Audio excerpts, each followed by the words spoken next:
ఇక మహేశ్వరం వేదికగా future city భూములపై పాలిటిక్స్ పీక్స్ కు చేరిపోయాయి. కాంగ్రెస్ సర్కార్ డ్రీమ్ ప్రాజెక్ట్ పై కేటీఆర్ విమర్శల బాణాలు సంధించారు. నిన్నటి ఫార్మాసిటీ భూములే నేటి ఫ్యూచర్ సిటీ రియల్ ఎస్టేట్ అంటూ సంచలన ఆరోపణలు చేశారు ఆయన.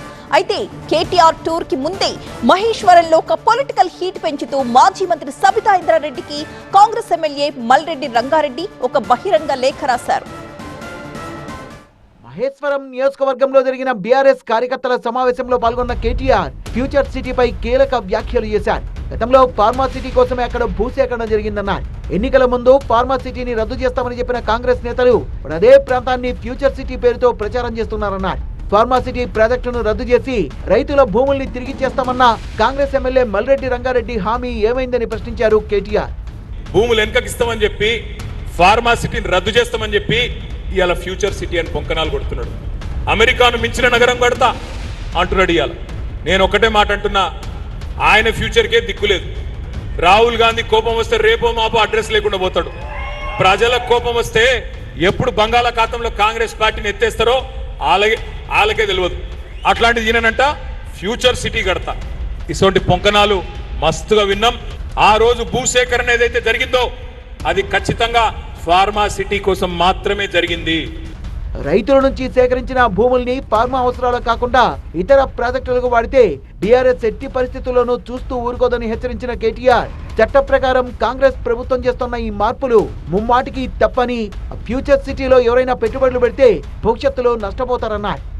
అక్కడ నేను జూ పార్క్ పెడతా, డేటా సెంటర్ పెడతా, ఇంకోటి పెడతా, రియల్ ఎస్టేట్ దందా చేస్తా, మా అల్లునికి ఇంత ఇస్తా, మా తమ్మునికి ఇంత ఇస్తా అంటే బీఆర్ఎస్ పార్టీ ఊరుకోదు, చట్టం ఒప్పుకోదు. చట్ట ప్రకారం కూడా మీరు చేసేది తప్పు.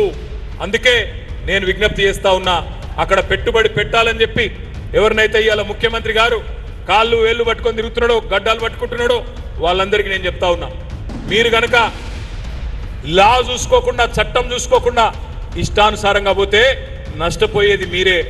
సీఎం రేవంత్ రెడ్డి 4 లక్షల కోట్ల అప్పు చేసి ఏం చేశారో చెప్పాలంటూ డిమాండ్ చేసిన కేటీఆర్ కనీసం రైతులకు కొనుగోలు కేంద్రాల్లో సంచులు కూడా ఇచ్చే పరిస్థితి లేదన్నారు. సీఎం రేవంత్ రెడ్డి 30 నెలల్లో 72 సార్లు ఢిల్లీకి వెళ్లారని విమర్శించారు. నేను ఇవాళ రేవంత్ రెడ్డి గారిని అడుగుతా ఉన్నా, నువ్వు 4 లక్షల కోట్ల అప్పు చేసినావు ఈ 2.5 ఏళ్లలో. ఏం చేసినావు మరి 4 లక్షల కోట్లు? ఏడబైనాయి ఆ పైసలు? కనీసం రైతులకి కొనుగోలు కేంద్రాలలో సంచులిచ్చే ముఖం లేదు నీకు. యూరియా ఇచ్చే తెలివి లేదు, కొనుగోలు కేంద్రాలలో కనీసం సంచులు ఇచ్చే తెలివి లేదు.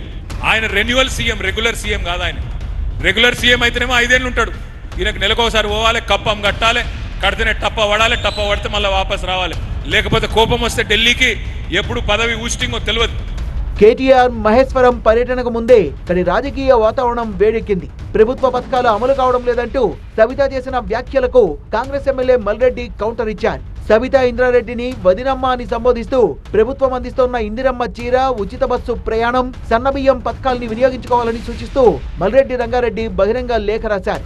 మొత్తానికి ఒకవైపు ఫ్యూచర్ సిటీపై కేటీఆర్ చేసిన హాట్ కామెంట్స్, మరోవైపు మల్రెడ్డి కౌంటర్తో మహేశ్వరంలో రాజకీయం వేడెక్కింది.